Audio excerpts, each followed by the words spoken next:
So the King of Fighters 15 open beta didn't do anything more than further hype my hype for this game and guarantee that this is a day one purchase for me.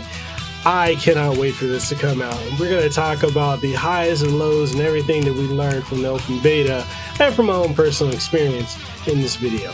Let's go ahead and get into it.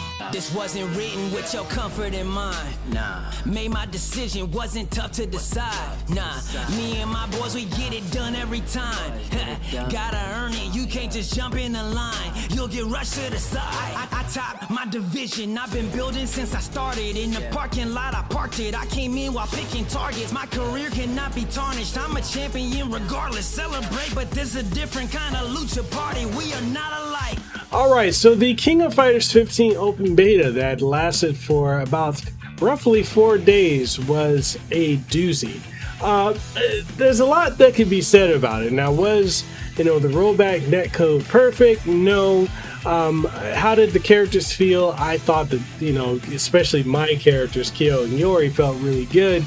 I didn't really have a third character per se in this open beta because, I didn't have Terry or Ryo or Robert. I didn't have K-Dash or even Ash, but I did learn a new character, which is a character I hated in KOF14, which is none other than Shunei.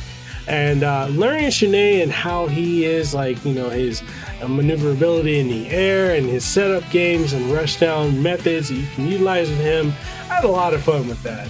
Now, when it came to, let's talk about the user interface, and it's substantially improved, in my opinion, over what we got in KOF 14. A lot more easily navigatable, and everything is more vibrant and pops out at you versus having that dull, silver grayish background, which kind of makes everything, not pop and just blur in together. I will also say that when it came to trying to get online matches and creating lobbies and whatnot, it wasn't exactly the easiest thing to understand how to set that up. I mean, even though granted everything is right in front of you, for someone who has not had hands-on time with it, looking at it for the first time, it can be a little overwhelming and kind of confusing with the lack of, explaining what does what. And I think that's an area that could definitely be improved, if we get another beta or, as it go on to the final release. I will say that when it came to creating rooms, that something I found to be very, very strange was, when you would create a room, if you were in the queue and you didn't ready up within the 10 seconds that the game gives you, you would be kicked out. You get initially be given a yellow card, and if you got put back in the queue again and you didn't ready up, you would be kicked out of your own lobby. And then when you're kicked, the next person in the lobby or whoever's joined the lobby second becomes the owner of that lobby, which is very, very weird. I don't think you should be kicked out of your own lobby, and I hope they fix that because, what if you're running a tournament and someone, you may not respond in time, then you're going to be kicked from the lobby, and that can be very, very frustrating. One other thing too is when you're in the match, the character selection, you're selecting your stage and your order of characters. I wish not only being able to see who else was in the queue waiting, but also being able to see the room code would have been nice. Especially as people come in and they want to play with you. Thankfully for me, I was streaming and my audience was watching, so they were either able to rewind to that point or I was able to catch it, write it down, and put it in the chat. But I would have liked to have been able to, I could see the list of everyone in the queue and also be able to, see the room ID number. Now, other thing too that's kind of interesting, that this is going for a different approach than what we had in KOF 14 as far as lobbies. Whereas in KOF 14, you could have multiple battles going on at once, as well as a waiting queue if all the rooms are filled within this, the room that's created. Whereas in this one, it's literally just, you have one main room that, two people are going at it and everyone else is just waiting in the queue. And the problem with that is, especially if you're creating online matches and people aren't patient, then they'll just dip out. So it kind of, it's, in a way, it's a bit of a step back. But I can also say that it is something that's very reminiscent of Street Fighter V, and it's when I saw how it played out, that was the first thing I thought of was Street Fighter V. I mean, even with the whole ready up format, where the difference is Street Fighter V doesn't kick you, it doesn't kick you from your own lobby, or your room rather. So, if they could reincorporate what 14 had, where you could have multiple people playing in matches, and also have a waiting queue, I think that would be better added as well.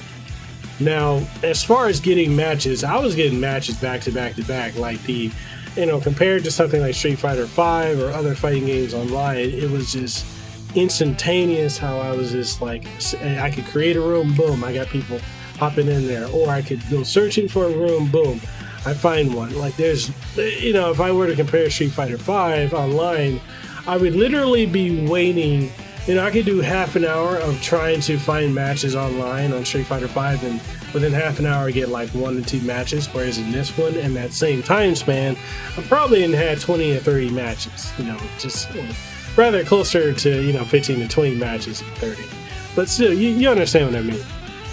It's a much quicker turnover rate than something like Street Fighter V. And speaking of the netcode, when I'm in battle, you do have the Rollback Netcode, which is, implemented by GGPO. And what's interesting with that is the fact that, for the most part, all the matches were fairly good, fairly consistent. There were a couple times, I could probably name, off of one hand, maybe 4 or 5 times where I had a pretty spotty connection. The rollback would fluctuate from 0 to 7, and with it doing that, it would it would sometimes be kind of herky-jerky.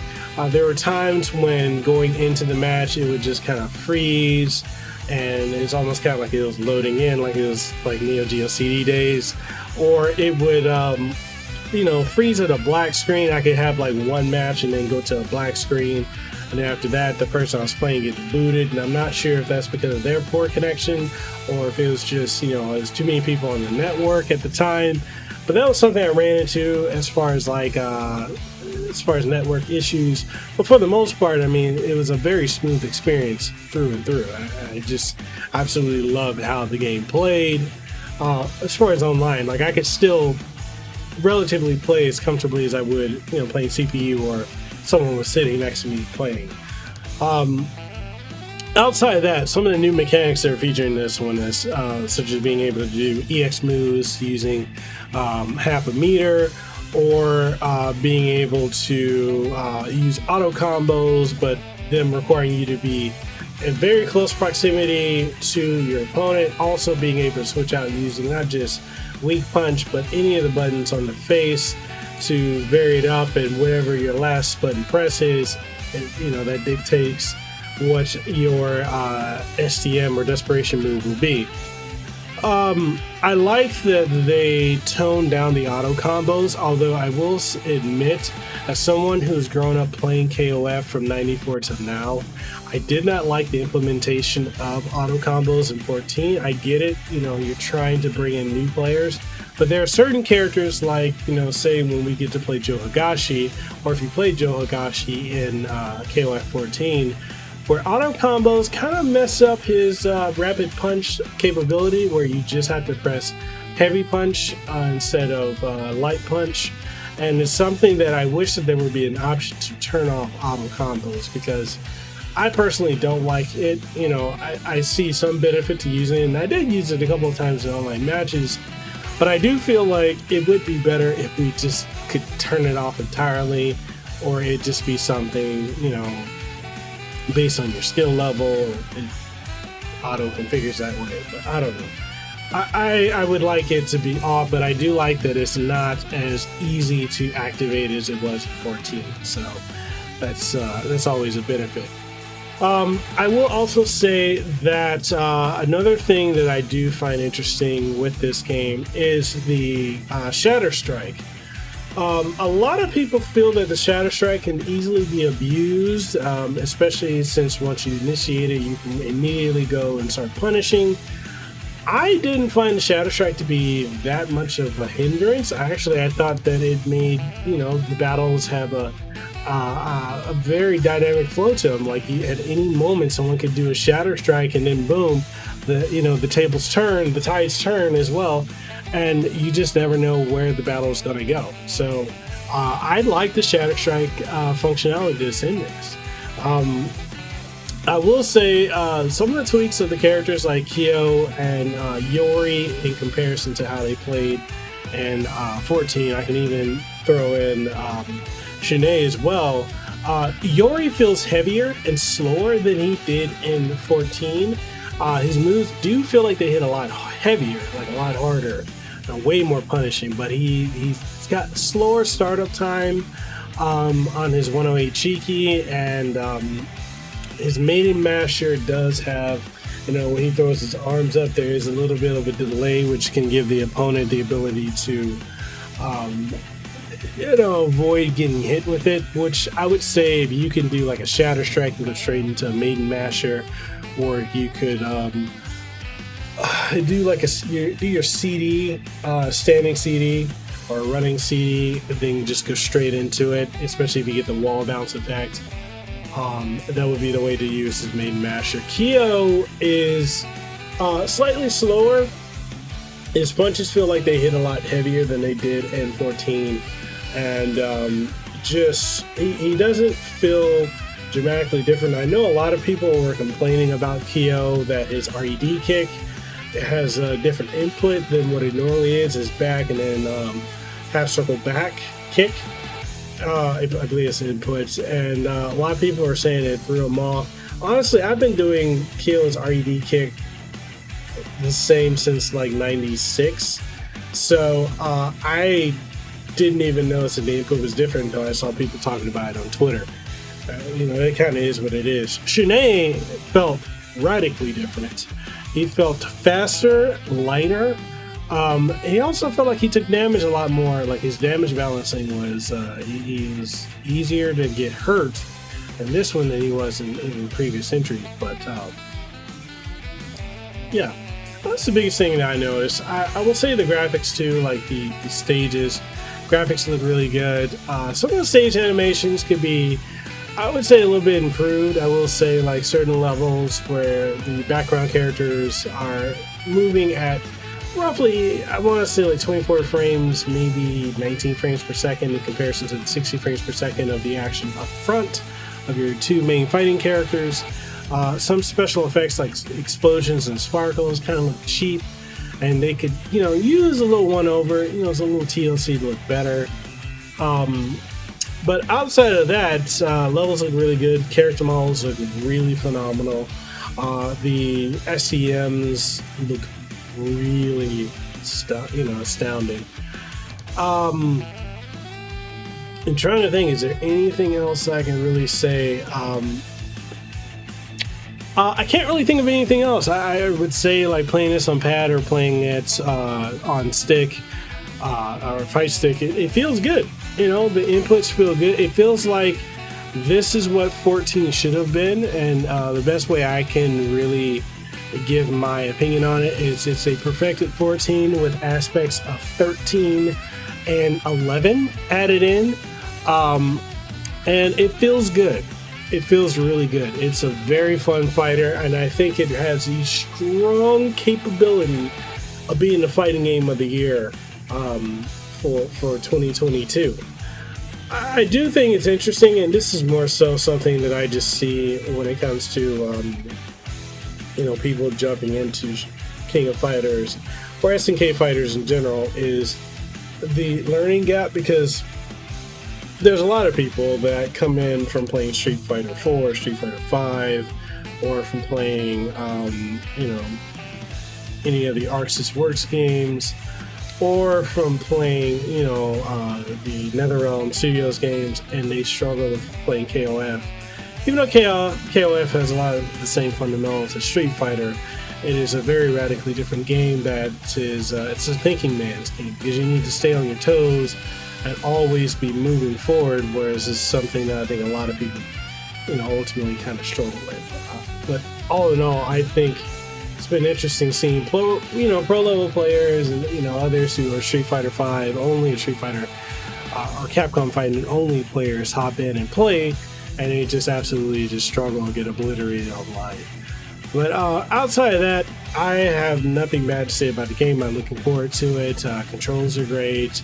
Netcode is really good. It could be better. I think they're going to tweak that. Stress test some more. I think we're going to probably get one more beta before launch. And the next beta is probably either going to drop in this end of December, probably beginning of January. And then outside of that, music selection is really cool. I kind of wish that some of the characters like Kyo and Iori had like pre-fight, intros, kind of like the old KOFs. And since when you pair those two up, you get either Goodbye Osaka or you get Sadistic Mind, or Sadistic Eyes, which I was so shocked when they brought that. That was the one track that they have not remixed, and it's been like 22 years since we've heard that in a KOF game. It's insane, and this rendition is so good.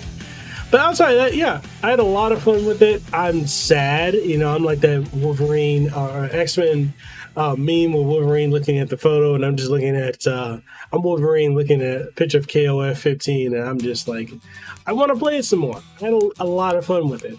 But that's my thoughts. I think it was solid. It's going to be a great game coming out. I'm going to be spending a lot of time with it. But all that being said, I want to know what you guys think. What did you think of the beta? Did you get to play it? Did you like it? Did you hate it? What are some of your favorite characters that you were able to lab with or play online with? Did you get to stream it?